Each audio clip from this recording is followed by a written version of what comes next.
Hello friends, कैसे हैं आप सब। स्वागत है आपका यूपीएससी एट होम प्रविशा के यूट्यूब प्लेटफॉर्म पे।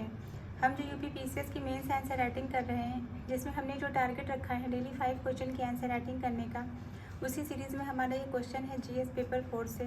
क्वेश्चन को हम देखेंगे। एक कल्याणकारी राज्य के अपने नागरिकों के प्रति नैतिक दायित्व क्या है? भारत के संवैधानिक दर्शन और सामाजिक न्याय नीतियों के संदर्भ में विश्लेषण कीजिए। क्वेश्चन को एक बार फिर से देखेंगे कि एक कल्याणकारी राज्य के अपने नागरिकों के प्रति नैतिक दायित्व क्या है? भारत के संवैधानिक दर्शन और सामाजिक न्याय नीतियों के संदर्भ में विश्लेषण कीजिए। तो सबसे पहले हम क्वेश्चन का इंट्रो देखेंगे। इंट्रो में क्या है? कल्याणकारी राज्य का मूल दर्शन सामाजिक आर्थिक न्याय सुनिश्चित करना है। भारतीय संविधान के प्रस्तावना मौलिक अधिकार जो कि अनुच्छेद 14 से लेकर 18 तक और 21, 23, 24 तथा नीति निर्देशक तत्व आर्टिकल 38, 39, 46 इसके नैतिक आधार हैं।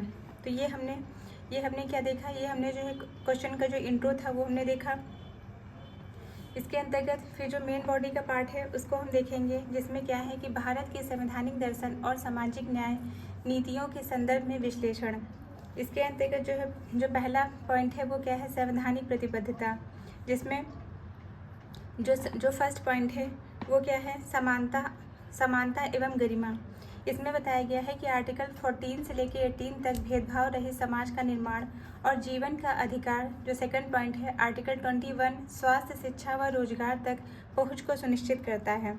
इसमें क्या बताया गया है? जो मौलिक अधिकार हैं भारतीय संविधान के आर्टिकल 14 से लेकर 18 में समानता का अधिकार, जो कि जाति, धर्म, लिंग आधारित भेदभाव का निषेध करता है। आर्टिकल 21 जीवन का अधिकार के अंतर्गत स्वास्थ्य, शिक्षा, स्वच्छ पर्यावरण और गरिमापूर्ण जीवन शामिल है। इसके अंतर्गत आर्टिकल 23 और 24 में बाल श्रम और मानव तस्करी पर प्रतिबंध लगाया गया है। फिर सेकंड जो पॉइंट है वो क्या है? सामाजिक न्याय और नीतियाँ। इसके अंतर्गत बताया गया है आर्थिक न्याय। आर्थिक न्याय के अंतर्गत क्या है? मनरेगा जैसी योजनाएं द्वारा ग्रामीणों को सशक्त बनाना। इसमें क्या बताया गया है कि ग्रामीण मनरेगा का मतलब क्या होता है? ग्रामीण रोजगार गारंटी द्वारा आजीविका सुरक्षा। मतलब प्रत्येक परिवार के एक सदस्य को पूरे वर्ष में 100 दिन का रोजगार प्रोवाइड कराता है मनरेगा। पीडीएस जो है क्या होता है? पीडीएस का फुल फॉर्म होता है पब्लिक डिस्ट्रीब्यूशन सिस्टम। इसके अंतर्गत गरीबों को सस्ता अनाज उपलब्ध कराना इसका लक्ष्य है। इसकी सकारात्मक जो है कार्यवाही इसके अंतर्गत क्या है? आर्टिकल जो है 15 से लेकर 16 व आरक्षण नीतियों द्वारा ऐतिहासिक अन्याय का समाधान। इसमें बताया गया है जो आरक्षण नीतियां हैं, जिसमें शिक्षा, रोजगार, SC, ST, OBC के लिए अवसर तथा बेटी बचाओ बेटी पढ़ाओ के माध्यम से लैंगिक असमानताओं को दूर करने हेतु प्रारंभ किया गया है। फिर क्या है? नैतिक दायित्व। नैतिक दायित्व के अंतर्गत पहला पॉइंट क्या है? समावेशी विकास। इसके अंतर्गत SC, ST, OBC महिलाओं का अल्पसंख्यक के हित की रक्षा करना तथा पर्यावरणीय न्याय। इसके अंतर्गत आर्टिकल 48 का और 51 का आर्टिकल जो है इसके अंतर्गत बताया गया है आर्टिकल 48 का और 51 का 1G के अंतर्गत नागरिकों का पर्यावरण बचाने का जो है मौलिक कर्तव्य होता है। आर्टिकल 48 का ए क्या कहता है? पर्यावरण के संरक्षण का राज्य का कर्तव्य है। आर्टिकल 51 ए का जी कहता है कि नागरिकों का पर्यावरण बचाने का मौलिक कर्तव्य है।